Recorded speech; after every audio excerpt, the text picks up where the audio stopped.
This podcast is a quest for well-being, a quest for a meaningful life through the exploration of fundamental truth. Enlightening ideas, insights on physical, mental, and spiritual health. The inspiration is love. The aspiration is to awaken new ways of thinking that can lead us to a new way of being well. Welcome to Body, Mind, and Soul Healing Conversations.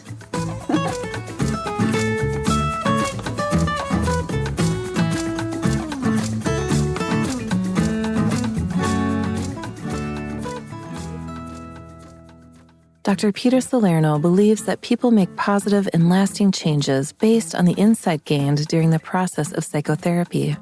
Psychotherapy provides an opportunity for people to reassess personal history and make connections between past and present conflicts. He does not view people as sick, dysfunctional, or disordered. Rather, Dr. Salerno believes that when our desire to grow outweighs our fear of growth, we become empowered to reach our full potential and to live the life that we truly want to live. When this cannot be accomplished on our own, psychotherapy is simply an effective resource that can become a meaningful and liberating experience. Understanding the impact of work-related trauma you experience as a firefighter brings both challenges and benefits. Reliving memories that you wish would just stay buried can seem like torture, and it can stir up all kinds of emotions that you've tried hard to keep at bay. But working through trauma will bring clarity to your life that you haven't had in a long time. It will feel like tremendous relief to have your life back so you can finally be present and deeper connected to yourself and the ones you love. Eventually, you will end up enjoying your time off duty in a truly positive way. Valeria Tellez interviews Dr. Peter Salerno. He is the author of Fit for Off Duty, a manual for firefighters, Healing from Work-Related Trauma, Restoring Personal Relationships, and Thriving at Home. Peter Salerno, Doctorate of Psychology, LMFT, is a licensed psychotherapist residing in Southern California who holds a doctoral degree in psychology, a master's degree in clinical psychology, and a bachelor's degree in literature. Dr. Salerno is a trauma specialist who utilizes evidence-based, attachment-oriented approaches to promote healing and self-empowerment. Dr. Salerno is trained in eye movement, desensitization, and reprocessing therapy, EMDR, and is certified in family trauma and complex trauma through the International Association of Trauma Professionals. Dr. Salerno is certified in critical incident stress management, CISM. He also holds certifications in psychoanalytic psychotherapy and hypnotherapy, and is trained to administer and score the HARE Psychotherapy Checklist, revised, PCL-R. Dr. Salerno works with individuals of all ages, couples, and families in private practice. Meet Dr. Peter at drpetersalerno.com. Here's the interview with Dr. Peter Salerno.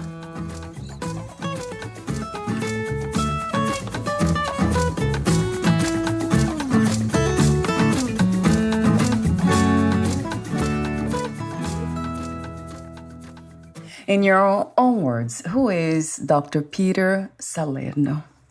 I would say that I am, first and foremost, a healer, and my healing takes place through adding value, growth, and empowerment into the lives of others.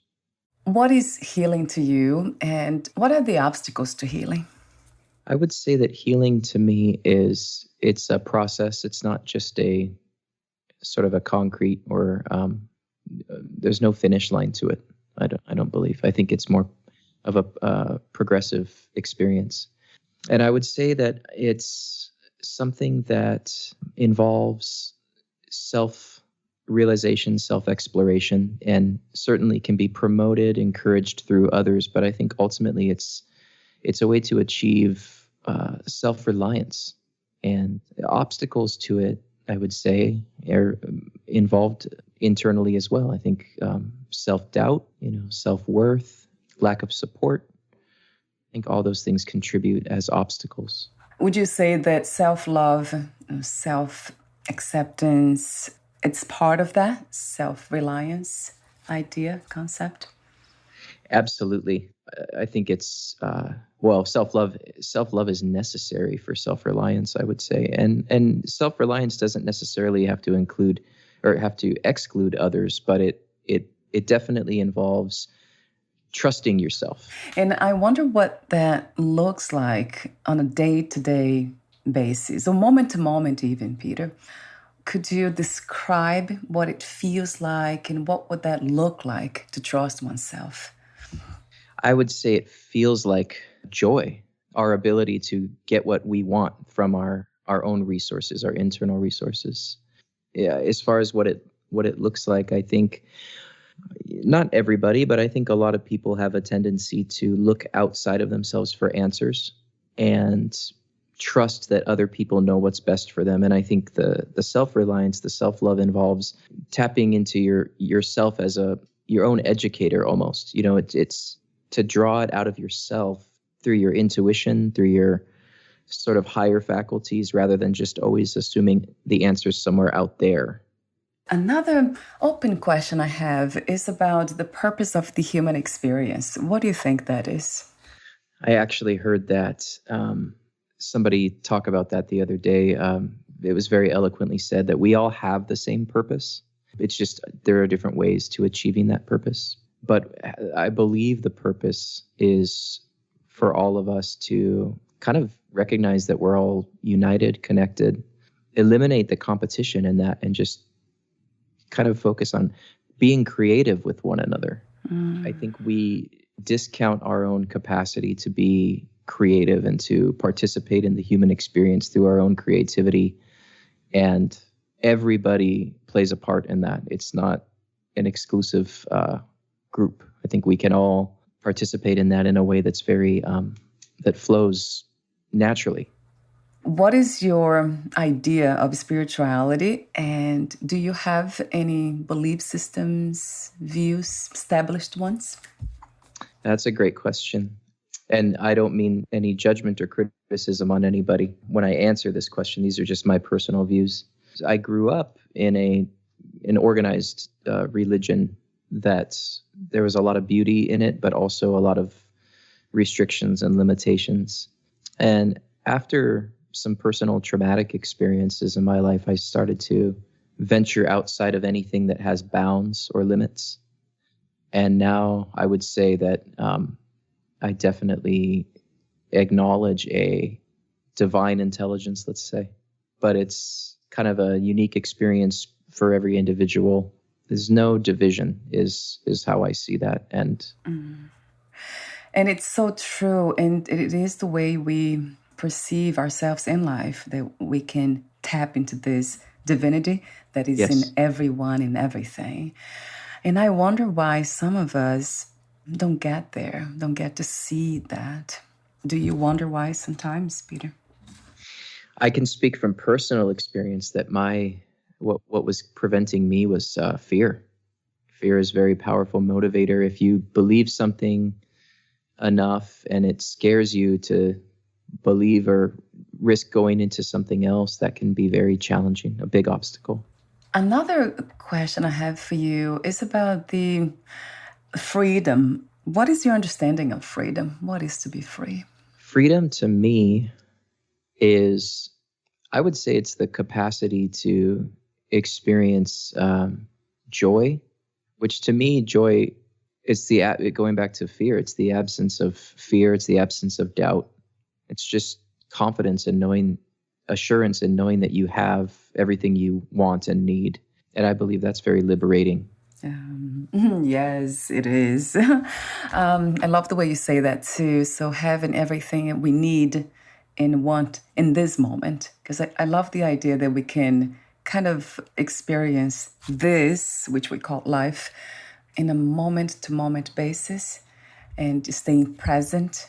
I mean, sometimes it is necessary to go back to the past or to plan. So we do use the mind with those purposes. But I really love the idea of being here now. Yeah. And not leaving this moment. Another question I have, it's about the greatest need when it comes to the world as a whole. Now we have the war happening, which is an interesting event. What do you feel like it's something that we are missing as humanity, as a world community? What is missing? Why are we engaging in fighting one another and killing one another as we are seeing now? It's terrifying. I heard recently war can stand for we are right, which means that everybody else has to be wrong. And I think that's what we're missing, is that we somehow still think that we can't coexist. We have to have that. We have to be right and others have to be wrong. I think as long as that exists in our social consciousness, our social unconsciousness, then we're going to unfortunately keep thinking we are enemies. So true. I never heard about that. It makes so much sense to me. Hearing this for the first time, we are right, war. Yeah. And the alternative to that, when I'm trying to think here about, I love trust. That's one word that I often use. I trust life, and whatever is happening, it's happening. Not really for a reason, but because it's life manifesting itself, doing what it does. And I know that life is very supportive of itself and very nurturing. So there's something happening here that it must be seen. So that's what I often ask. Like now in this moment with this war, like what am I to see? What am I not missing, but what am I not seeing? And it's almost in a way asking the question about contribution. Am I contributing to this? It's very important, I think, to come from that place, like of as individuals, am I contributing to this? Or how am I doing so? What's our personal responsibility? And what comes to me, Peter, more and more and more is kindness. It's like being as kind as I can be on a moment-to-moment basis. Yeah, That's the contribution that I want to make. And if I can do that from this moment on, then I trust that I will see the change. Yeah, it's beautiful.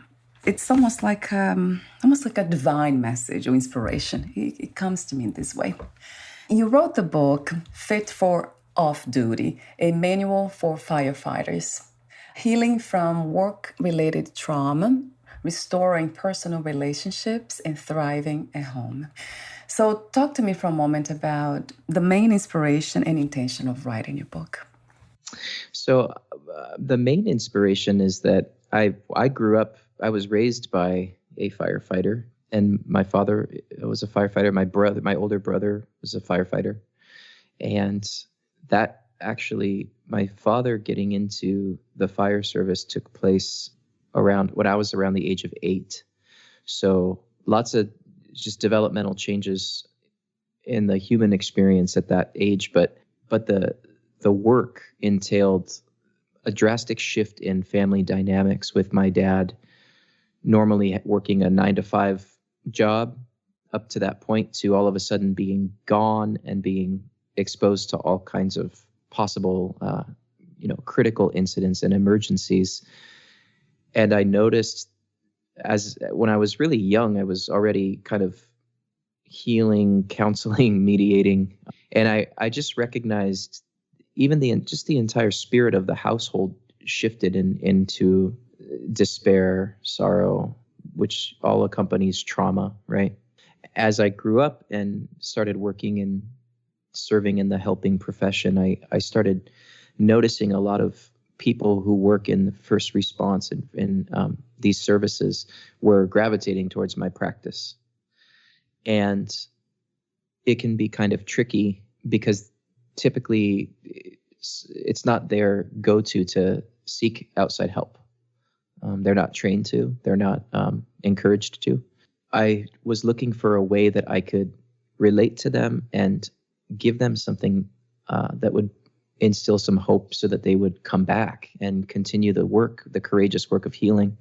And I noticed that when I gave them something and they left with something tangible, that they were more inspired to come back I think part of it is going home, being in your safe environment, reading something, I think is a different experience than just sitting with someone you don't know in an office in a strange environment and kind of having difficulty self-regulating in that environment. I think people can talk themselves out of coming back for more help.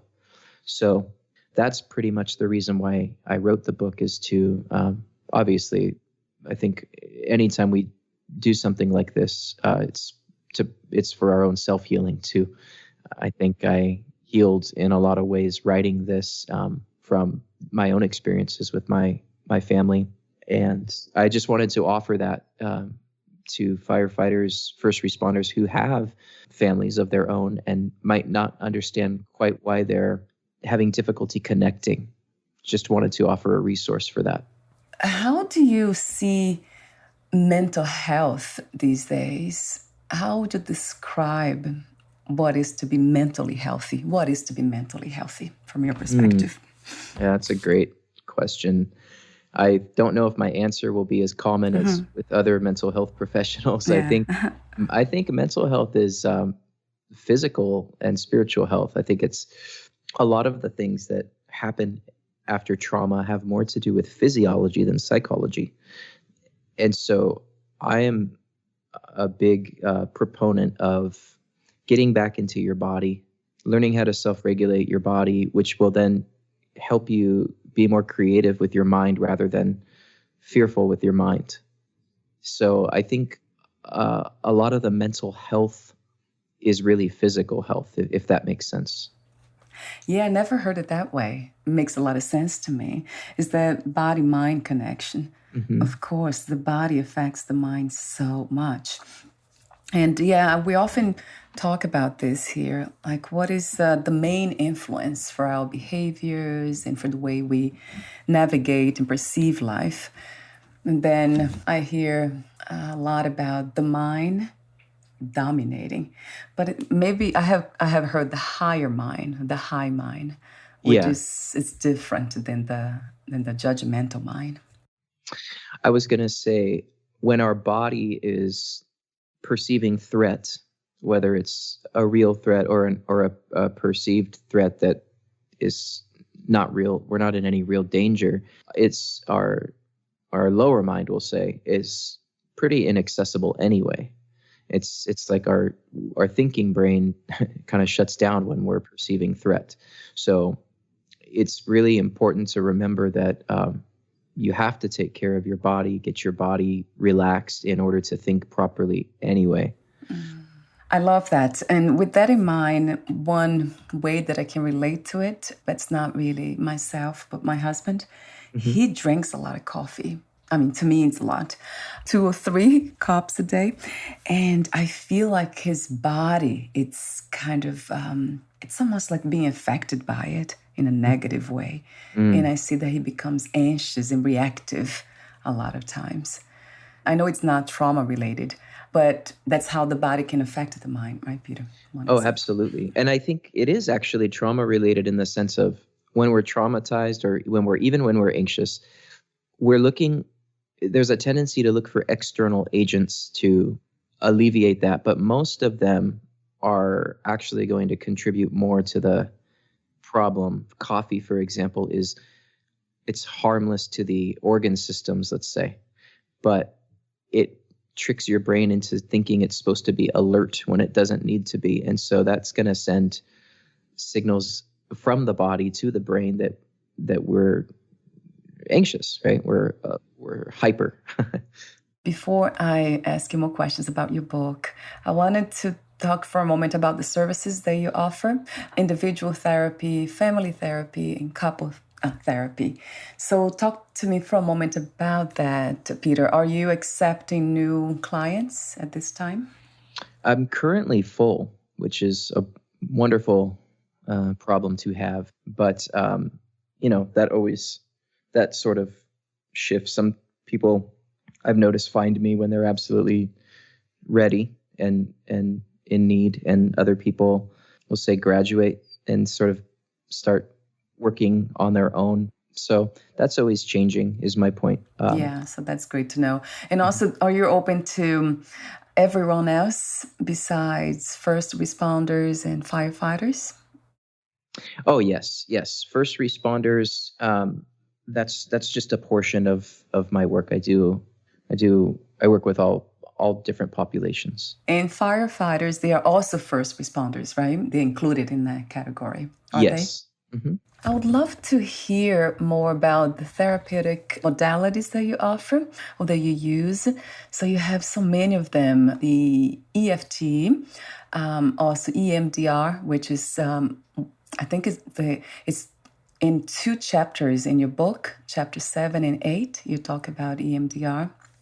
And then cognitive therapy, attachment therapy, and psychodynamic therapy. I'd love to hear about each one of them a bit, if you could disclose that information, Peter. Sure. So EFT is actually emotion-focused therapy it's typically done among couples. What it's aimed to do is help couples learn how to be attuned to those sort of subtle cues of emotional need. Kind of the way I've heard it described by the founder of it, Sue Johnson, is it's sort of like a dance, sort of learning how to co-regulate one another by being very mindful of not just what is being said, but what's being felt and body language, and basically increasing safety the longer that you're together versus the increase of threat, which sometimes happens when we misread a cue or we miss somebody's need. It can turn into threat very quickly, which obviously can escalate into a disconnection. Yeah. And then attachment and psychodynamic are sort of individual versions of that very thing. The co-regulation kind of takes place more within the therapy, in the therapeutic relationship. The cognitive therapy, I think, is very useful after you have learned how to self-regulate. You've learned how to keep your body relaxed, because going back to what we discussed earlier, if the body's not relaxed, the brain is sort of offline anyway. So that's sort of like I consider that sort of like almost a self-exploration, almost philosophical kind of experience, is the cognitive type of therapy. And then the EMDR has been pretty popular as a trauma treatment because it's pretty effective short term. And one of the reasons why that's very useful for first responders, let's say, is because a lot of their goals for healing is to get back to an optimal level where they can perform at work again. So they're kind of looking for a very practical, pragmatic type of intervention that's short-term in nature, so they can just go get back to serving in the way they serve. Yeah. So the short term, would that be a month, 2, or just within one session even, Peter? It's actually all of the above. I've heard of people, and I've worked with people who have experienced very rapid results after 1 session, 2 sessions. And then there's also some people who they've sort of used it more to work on a lot of what's called cumulative or complex trauma, maybe stemming back all the way from childhood, where they need a little bit more time with it. There's another question I have about trauma.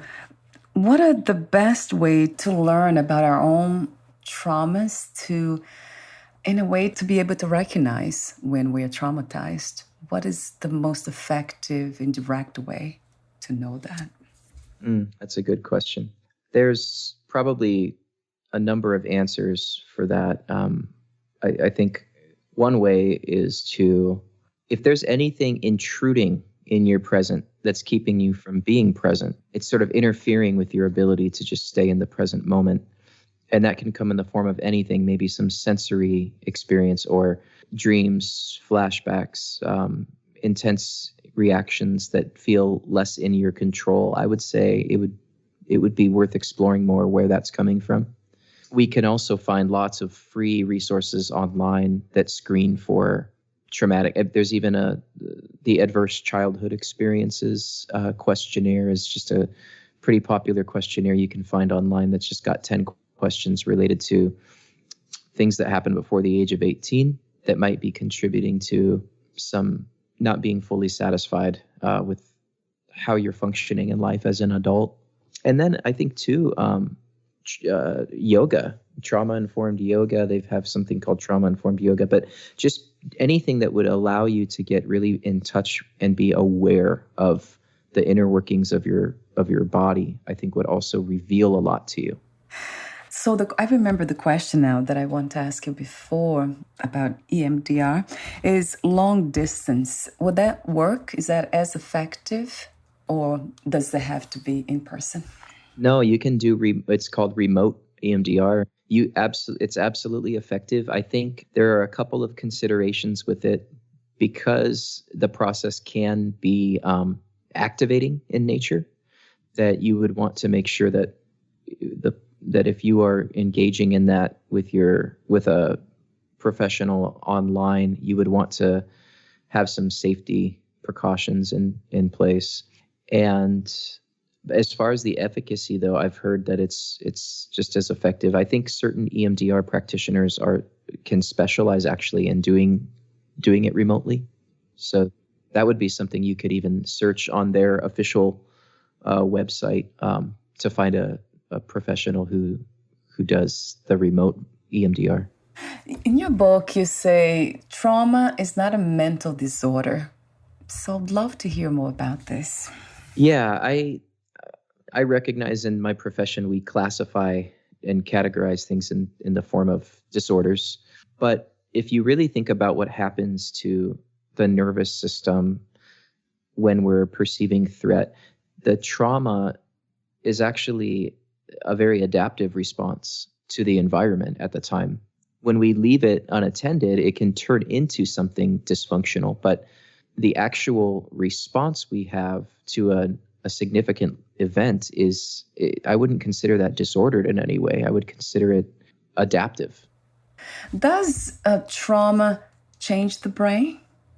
In a sense of permanently changing how the brain works? Not just works, but the physical brain. My answer is yes.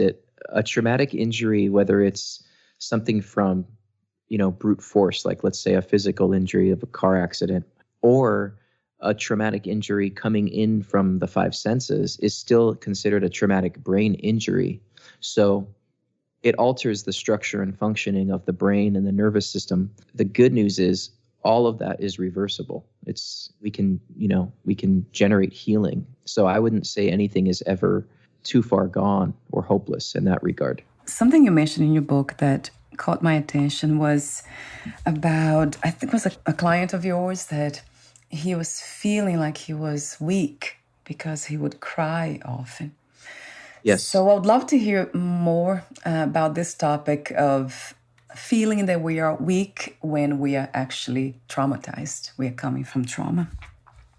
Trauma signs can cause what seem like hypersensitivity or reactions that are sort of outside of our control. And I think people, depending on how they were taught about expressing emotion, they can experience shame if they are not in control of that. And I think sometimes when people think they're supposed to be operating in a certain way, they would consider themselves weak if they can't exactly function the way they want to. What I'm hoping, not only in my book, but just in general, is that people start recognizing a lot of these reactions are outside of the cognitive control. They are, again, their body issues rather than their nervous system issues, rather than just an issue of choosing to do something or being weak or being inadequate. These are ideas we can create in our mind when we're feeling not so good in our body, but we're not in control of our nervous system after we're traumatized. And it's so true, coming from experience myself, being traumatized in childhood and having other traumas, that I think to this day, there's something about the body when I am in the presence of somebody that triggers something within the system and mean that it's a threat, but it's not even a perceived threat in an intellectual way. It's not cognitive, but it's the body. It's just, I can't help it, but not feel right. I'm so glad you brought that up. That's because that's really what it is. We're perceiving a threat in our environment, even when we're not in danger, but it's coming from our nervous system sending a signal to our body to activate that threat response. But it has nothing to do with our thoughts. It's an automatic process. Yeah. Amazing. And then in my case, I go to healers, but in a sense, more of spirituality, like energy healing, that body work. Oh, yeah. Massage, therapy with that intention to release stress. But it has been much better these days, but it still happens. I think we'll always have a little bit of a if because you're right. If you do ask the why question, there's legitimate answer to it. It's just not going to be very helpful in that moment. But I think it's still important to be able to make connections. And all those things you described, the energy healing, the massage, all of those things are wonderful versions of pretty much all the same thing, which is how do we get regulated again, balanced? That's it. Yeah. I also practice yoga and I meditate. So that helps a lot. And yeah, I think you almost allured to that, a question that I have about, does it ever go away? Really, I have done a lot of healing work myself. And it seems like it's still here. The body still reacts or responds from trauma. So I'm wondering if that will ever go away. I think it can. I think one of the things that would require is sort of being very acutely aware of the threat response and trying to interrupt it as it's happening. I think that repetition, that practice will eventually create that the automatic response will be the safety rather than the threat. What I usually do when it has to do with people, especially family members, I don't give up in being around them. So I'm always around them anyway. And I become very aware of the body, what it's doing, and then I don't give up in the sense of running from them because that's what the body's really wanted to do. But right. It has changed in a sense of intensity, so it's less intense now, but it's still there. It never really went away. I was just wondering for that. Maybe I should try I have heard about EMDR by so many people. That must be incredible. I should try one of these days and see.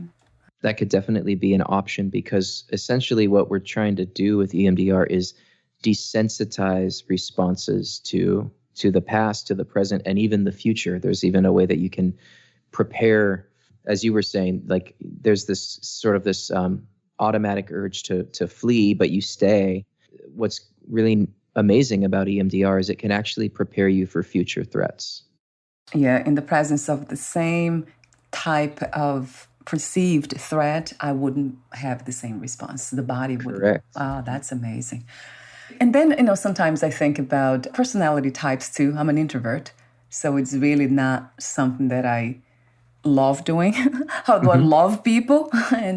But people more like in the sense of this, like the podcast I host, I love this because everyone has this.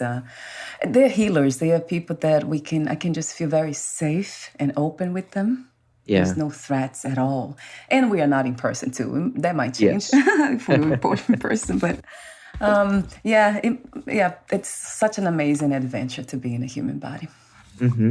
So another topic in your book that caught my attention was about this old school mindset.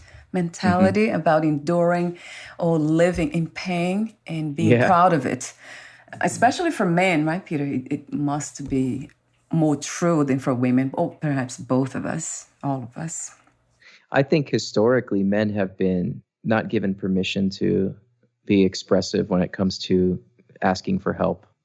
And the old school mindset is, I wasn't intending to be aggressive, but sort of confronting the issue, which is there have been tragedies resulting from people not knowing they're allowed to get some assistance. And I just think it's completely unnecessary. So the goal is now to, and I think even with the knowledge and research we have nowadays, where most of these issues we're discussing are physiological anyway, they have nothing to do with your brain or your emotions as a human being. There's more of an invitation now to, it's like you don't have to convince people as much to go to a medical doctor. So it's sort of the same thing now. It's not like we're trying to get you to become soft or sensitive. We're just trying to get you the help you need so that you don't create problems for yourself later on. What do you love most about being in a human body, or being the human body? Oh, that's interesting. It's taking me longer that's a less spontaneous question for me. I think there's this, you could call it, going back to joy, you could call it exhilaration, excitement. There's something about when you're really just like in the moment and you're alive, you're conscious of that. It sounds so simple, but it's just, it can be an exhilarating experience to just recognize that you have these sensory experiences that you're not guaranteed, and you can just kind of experience them and just be extremely grateful for them. I think I love when those moments just kind of spontaneously arise. Oh my God, so true. I love that you said that too. I remember having a thought, I think it was this morning or yesterday. I'm not sure about the time, but thinking about something very, very simple. And then it got me so happy and joyful. And it was a very simple experience. I don't remember exactly what it was, but it was so simple. Almost like sitting on my chair, the new chair that I got. And it felt really good. And I was so excited about it. Even the thought of it. That was like, that's so simple to be happy about it. And then it resonates very much with what you just said. It's amazing to be here. We don't know how this happened. And one that's coming to mind that I want to share. You mentioned you have a dog. I just recently took my dog to a beach for the first time where he could come off a leash. Ah, that's the best. And just seeing him for the first time without the leash, like just naturally, he just wanted to run as far as he could. Yes, just acknowledge seeing that freedom. It was just such an amazing experience. There was so much gratitude there. Right. Oh my God. That's so beautiful that you mentioned that too. I feel the same way. When he doesn't drink the salt water, does your dog, right? Sometimes they go for the water. Does your dog drink the water too? Does yes, it try actually. It does? Oh my God. That's the only thing. But yeah, what a beautiful experience to witness, right, Peter? Right. What 3 experiences you wish everyone to have before they lose the body, before they die? The first would be a completely 100% safe embrace between them and someone else. Just a safety of physical touch without any perceived threat. The second would be that experience that I think we talked about earlier, coming from within, of like really truly knowing that you can trust yourself. That's incredible. This might sound a little morbid. Well, I would say the experience of healing from a loss, because I do believe our losses, eventually, if we work with them, are the best things that could happen to us in a body. I love your presence in our reality, Peter. I love the wisdom that you share. I love your gentleness too, your kindness. It's just so beautiful. Thank you so much for being here with us in this earth. We need more of your presence. So before we say goodbye for today, where can we find more information about you, your books, products, services, and future projects? My website is drpetersalerno.com, and you can pretty much find information there about my practice. There's some links to my books that are available also on Amazon. And then, of course, I have an Instagram account, which is the same. I think it's Dr. Peter Salerno. And that would be helpful for people who just want to have some exposure to some of the... I do posts that are direct quotes from my book, and just that sort of, so I consider that sort of a digital service, let's say. And I think that's it. All the contact information would be on my website, drpetersalerno.com. Wonderful. I'll have those links on your podcast profile too. Thank you. Thank you so much again, Peter, and we'll talk soon. Bye. Thank you for having me. Thank Bye. you. Bye.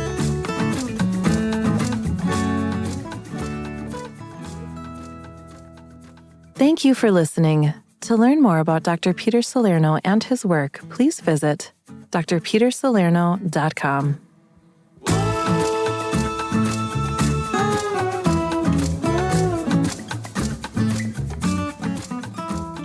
To learn more about this podcast, please visit fitforjoy.org/podcast. Thank you again for listening, and bye for now.